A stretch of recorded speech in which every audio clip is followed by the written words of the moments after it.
बिस्मिल्लाहिर्रहमानिर्रहीम नहमदुहु व नुसल्ली अला रसूलिल करीम। बरेलियों की तरफ से एक एतराज़ किया जाता है कि जनाब मौलाना रशीद अहमद गंगोई ने लिखा है कि रहमतुल आलमीन ये नबी पाक सल्लल्लाहु अलैहि वसल्लम की सिफ़त ख़ासा नहीं है। और फिर इस पर उन्होंने जो वो बात करते हैं वो ये कि जनाब मौलवी उमर अशरवी और जिस तरीके से बहुत सारे बरेलियों ने ये इसको गुस्ताखाना अकायद में शुमार कर दिया। इबारत अपनी तरफ से लिखी और उसको गुस्ताखी के बाब में भी और ज़ुमरे में भी डाल दिया। मैं पहले इबारत पढ़ता हूँ, फिर उस हवाले से आप हज़रात की खिदमत में कुछ गुजारिश करता हूँ। हज़रत से पूछा गया कि लफ्ज़ रहमतुल आलमीन जो है ये हज़रत सल्लल्लाहु अलैहि वसल्लम के साथ मखसूस है या उलमा को, उलमा रब्बानियीन को भी कह सकते हैं। तो हज़रत ने उसके जवाब में फ़रमाया, फतावा रशीदिया सफ़ा 104 पर हज़रत फरमाते हैं लफ्ज़ रहमतुल आलमीन ख़ास रसूलुल्लाह सल्लल्लाहु अलैहि वसल्लम के नहीं बल्कि दीगर औलिया, अम्बिया, उलमा रब्बानियीन भी मौजिब रहमत आलम होते हैं। अगरचे रसूलुल्लाह सल्लल्लाहु अलैहि वसल्लम सब में आला हैं, लिहाजा अगर दूसरे पर इस लफ्ज़ को बतावील बोल देवे तो जायज़ है। इस पर कहते हैं जनाब वो नबी पाक सल्लल्लाहु अलैहि वसल्लम की सिफ़त ख़ासा नहीं मानते। पहली बात तो ये है कि रहमतुल आलमीन, मैं इनको बरेलियों को मैं वमा अरसलना का इल्ला रहमतल लिल आलमीन कुरान मजीद का इस आयत का वो मुख्तसरुल मानी के तर्ज पर जवाब दूँ जो लुग़त की मशहूर किताब है और हर मदरसे के अंदर दरस निज़ामी के, हमारे मदरसों में दरस निज़ामी के 5वें दर्जे में पढ़ाई जाती है, जिसमें कसर मौसूफ़ अला सिफ़त और कसर सिफ़त अल मौसूफ़ कहा जाता है। तो मेरे ख्याल से बरेलियों के तो ये ऊपर से बात गुजर जाएगी, इनको समझ ही नहीं आएगी कि ये कसर मौसूफ़ अला सिफ़त क्या है और कसर सिफ़त अल मौसूफ़ क्या है। लेकिन मैं मुख्तसर अंदाज में आपको समझाने की कोशिश करता हूँ कि पहली बात तो ये है कि मौलाना गंगोई साहब ने ये नहीं कहा कि रहमतुल आलमीन आप उम्मतियों को कह सकते हैं। आपने फरमाया कि मूजिब रहमत आलम उलमाए रब्बानीन, यानी वो भी आलम के लिए रहमत होते हैं। इस बात से तो कोई इनकार नहीं है कि इख्तिलाफुल उलमा रहमत कहा गया है, तो उलमा को क्यों रहमत नहीं माना जाएगा और वो रहमत कैसे नहीं होंगे उम्मत के लिए, एक बात। दूसरी बात यह है कि हज़रत ने यह नहीं कहा कि उम्मती या आलिम को रहमतुल आलमीन कह सकते हैं। हज़रत ने लिखा है बतावील उनको रहमत आलम कह सकते हैं, ये बात कर सकते हैं, लेकिन ये नहीं कि उनको रहमतुल आलमीन कह सकते हैं उस माना में जो नबी पाक सल्लल्लाहु अलैहि वसल्लम है। अल्लाह रब्बुल इज़्ज़त की बात सिफ़ात जो कुरान मजीद में रऊफ़ रहीम, वो सिफ़ात भी तावील के साथ और कुछ मानी दीगर मानी के साथ उसका इतलाक़ नबी पाक सल्लल्लाहु अलैहि वसल्लम के लिए भी किया गया है, उम्मतियों के लिए भी किया गया है। इसका यह मतलब नहीं है कि अल्लाह रब्बुल इज़्ज़त की वो सिफ़ात गैर लाजिमा वो नबी जो है इंसानों के लिए जो है वो नहीं हो सकती या नबी के लिए नहीं हो सकती। ऐसे ही नबी की सिफ़त रहमतुल आलमीन जिस माना में नबी के लिए, इस माना में कायनात में किसी के लिए भी नहीं है, हत्ता कि किसी और नबी के लिए भी नहीं है, किसी सहाबी के लिए नहीं, किसी बुजुर्ग के लिए भी नहीं।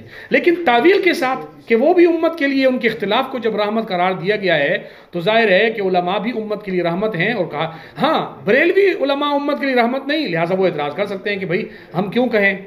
अब यहाँ बरेलियों ने बड़ा मिर्च मिसाला लगाया कि जी देखो इन्होंने अपने मौलवियों को रहमतुल आलमीन कहा, हालांकि ऐसी बात यहाँ कहीं पर भी नहीं है। हज़रत गंगोई साहब ने लिखी कि देवबंदी उलमा उम्मत के लिए रहमत होते हैं। हालांकि अल्हम्दुलिल्लाह इस बात का हमें फ़ख्र है कि जो हक़ अहले हक़ उलमा हैं, अहले सुन्नत वल जमात उलमाए देवबंद, वो उम्मत के लिए रहमत होते हैं। ये ज़हमत तो सिर्फ अहले बिदअत और रज़ाख़ानियों के उलमा होते हैं। ये बात तो याद रखें कि मौलाना गंगोई साहब ने बतावील का लफ्ज़ कि तावील के साथ किसी और माना में, निचले दर्जे के माना में अगर किसी और को बोल दिया जाए तो ये जायज़ है। लेकिन बरेलियों ने जनाब वो याद रखें, हमारी किताबों में उलमाए देवबंद की तरफ मंसूब किताबें या वो दारुल उलूम देवबंद बनने के बाद कुतुब में जो है वो अपने उलमा पर रहमतुल आलमीन का इतलाक़ हुआ है, तो वो बरेलवी हमें दिखाएं ज़रा कहाँ हुआ है। अगरचे बतावील ही हुआ वो दिखा दें।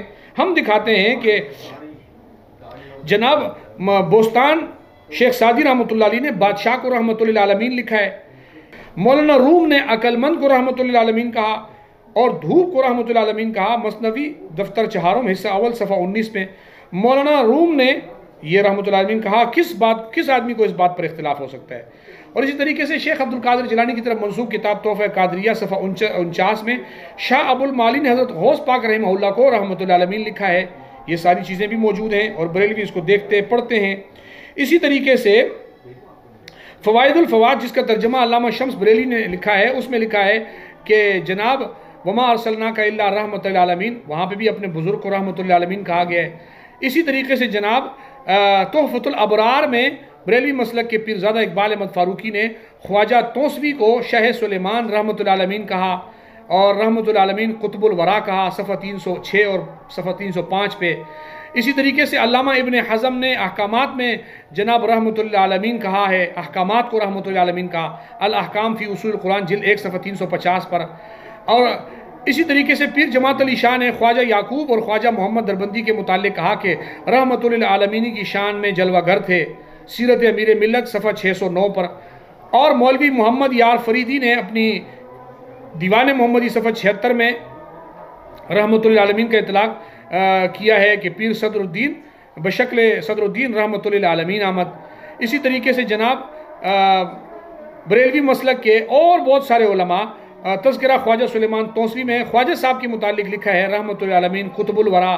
इसी तरीके से जनाब आप और किताबें पढ़ेंगे तो आपको बहुत सारी जगहों पर यह बात मिलेगी। ग़ुलाम रसूल सईदी ने लिखते हैं कि हर के हंगामा आलम बुअत रहमतुल्लिल आलमीनी बुअत, वहाँ पे उन्होंने भी लिखा है। और जनाब बहुत सारी किताबों में इन्होंने रहमतुल्लिल आलमीन का इतलाक़ नबी पाक सल्लल्लाहु अलैहि वसल्लम के अलावा और लोगों पर भी किया है। अब कोई बरेलवियों से पूछे कि वो जो फतवे आपने लगाए थे उलमाए देवबंद के ख़िलाफ़ कि नबी की सिफ़त ख़ासा नहीं मानते, दूसरों पर इतलाक़ करते हैं, ज़ाहिर है कि जब दूसरों पर इतलाक़ करेंगे तो सिफ़त ख़ासा तो नहीं रहेगी ना आपके उसूल के बकौल। तो फिर आपने दूसरों पर इतलाक़ करके सिफ़त ख़ासा का अमली तौर पर इनकार किया है। क्या ये तौहीन और ये गुस्ताखी आपको नज़र नहीं आती? लेकिन अपने लोगों की गुस्ताखियों को, अपने लोगों की तो ऐसे बुराइयों को भी आप छुपाते हैं। और हमारे उलमा की जो इबारात में गुस्ताखी नहीं होती वहाँ ज़बरदस्ती गुस्ताखी का जामा पहनाने की कोशिश करते हैं। अल्लाह ताला मुझे आपको समझ के तौफीक अता फरमाए।